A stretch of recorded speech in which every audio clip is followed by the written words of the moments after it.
Hello, welcome, Cabbage here. Let's have a look at the Super Extreme Quest for Kevin Midorikawa. And gimmicks here are mines, and then these panels which change you from a bounce to a pierce or back. And yeah, so we want to bring everybody with Minesweeper or Flight, and then there are lots of places to pinch. So you would think lots of bounce characters would be good. But because there are the panels that change your sling style, pierces are good too. So yeah, with Wado Purugisu there, we can just kind of go through a guy, and then hit the panel, and then turn into a bounce, and then get the pinch shot that way. And yes, homing absorbers and the laser robots will do their attacks. And then there are these pod things around Kevin. They will heal people, so we want to get rid of them as quickly as possible. And they are usually around Kevin, and then we can pinch in between Kevin and those pods. But then, of course, we need to also be sure that we are a bounce form by the time we get there. It's kind of a confusing quest. You have to think about how your characters are going to change sling style as they move around. But if you can figure it out, then you can get some pretty good results out. And then the mines, as we can see, they have a very high count before they go off. So we can probably usually count on beating the stage before the mines go off. So Minesweeper is not super important. And then to talk about the team that I'm using, first I got Plum, and she is the metal character who will be going away in a couple weeks. And then she's a bounce with Flight. She's got the shotgun bump combo, and then shoots a laser on every enemy contact strike shot. And then next I'm using a Mikumo Evolution, and she is one of my new favorite characters in the game. You probably all know that I really like PCG3 Ascension. He has the 8-turn null everything strike shot. And so does Mikumo, but she is better than PCG3 because she has an inherent null ability, which is Minesweeper. And she's also a Pierce, so that kind of makes her play differently. And yeah, she's considered one of the best monsters for this quest. Got the element advantage, and yeah, good strike shot. Next up I'm using my Reset Marathon monster, Hikari Ascension. She is a bounce with Flight, Meteor Strike Shot, and then a decent bump combo. I say decent only for this mission, because there are the homing absorbers, and because bump combos won't do a whole ton of damage to the boss. You really want to concentrate on direct attacks on the boss. And then finally, my friend is Wado Purugisu, Evolution, Pierce with Minesweeper. And she has the kind of the Robin Hood bump combo where she shoots out 3 waves at everything. So that's a good, consistent source of damage. And then her strike shot is the 3-turn delay. I will forget to use it on this playthrough, but yes, it can be very useful. So yeah, we'll just try to look at how our characters will change, and then try to get pinch shots. And then, yeah, if we take down 1/2 of a pair of an enemy, the one won't revive the other, but it's just easier to take down in pairs, which is why it's set up like that.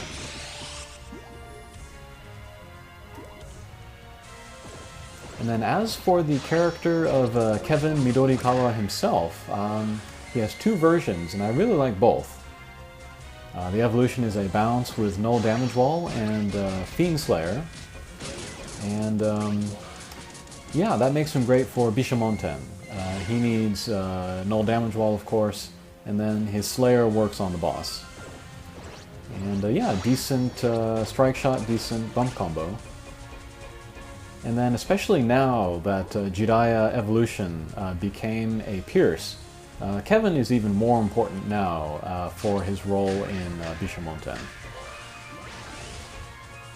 And the Ascension version is a power type Pierce, flight with null damage wall. So that makes him good for Marishiten and Horai. And so yeah, both of Midorikawa's versions are good for high-level quests. So both versions of him are worth having. I would like to make a max luck of him, but I'm still trying to decide which version. Or maybe I'll just make one and then slide him back and forth.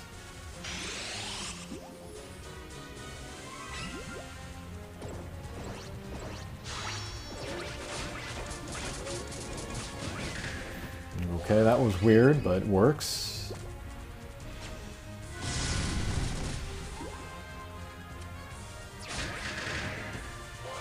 Yeah, it might be a little bit easier actually to use Pierce characters.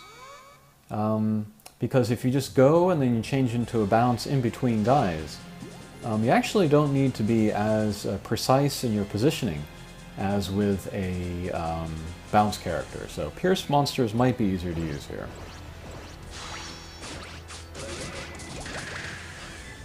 Okay, so we are entering the boss sequence, and there are only 2 boss stages, so that can make this a little bit easier. And then if we look at the boss's HP bar, he has that tick mark. So we do want to take him down below that tick mark before his ultimate attack comes out, which is pretty quick. Alright, here I saw the weak point right in front of me, so I will use Plum's Strike Shot. On every bound, she will shoot a laser. And then every laser should go through Kevin's weak point, so that's pretty good damage. Okay, 2 million, not bad at all. Alright, that'll push him past his tick point, and then he will change.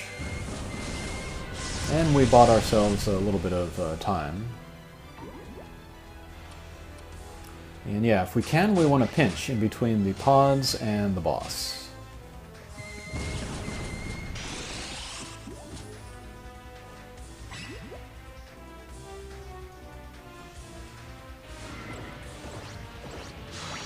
Okay, let's use Hikari's Meteor Strike Shot. We'll also pick up some hearts.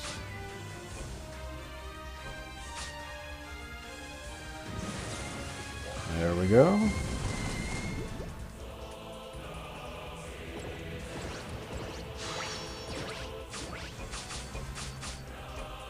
Yeah, but of course Minesweepers get the bonus to their attack, so if we can, we want to bring Minesweepers rather than guys with flight. Okay, there goes boss 1.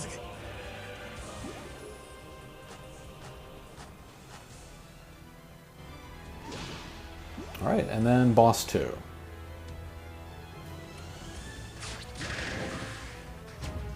Of course, when Mikumo uses her strike shot, or when anybody uses their strike shot, they become immune to the panels that change your sling style.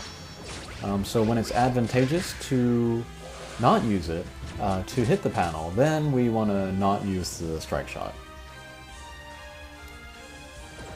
And then here actually would have been a great time to use Warupurugis's strike shot. But I thought to get rid of the that pair first. Yep, just checking the strike shot there.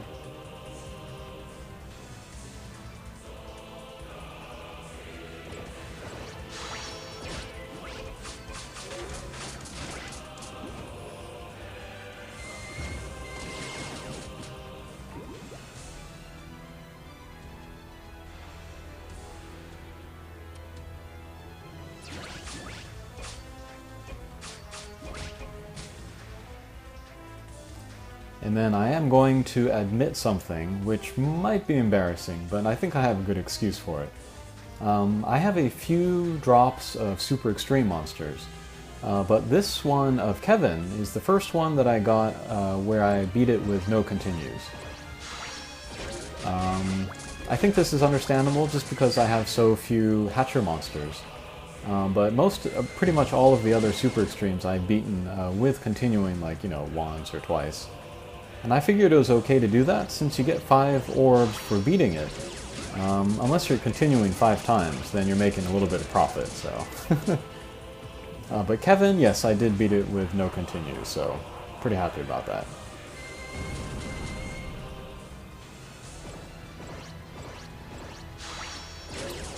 Okay, so that would have been a good time to have used Waru Purugis's Strike Shot.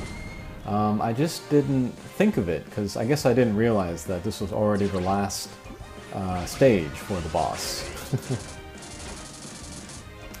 Okay, so there was Plum's shotgun, all of it going into the boss's weak point, so that was good damage. And this will do it.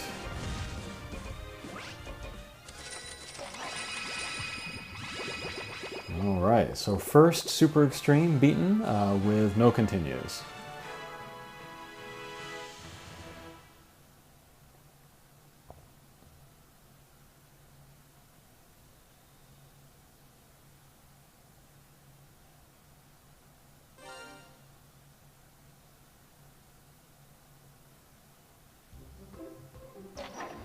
And we got the 2 drops, so I'll be able to make 1 evolution, 1 ascension, so that's perfect. Okay, so that's that. Thanks for watching, good luck with that quest, and we will see you again. Take care.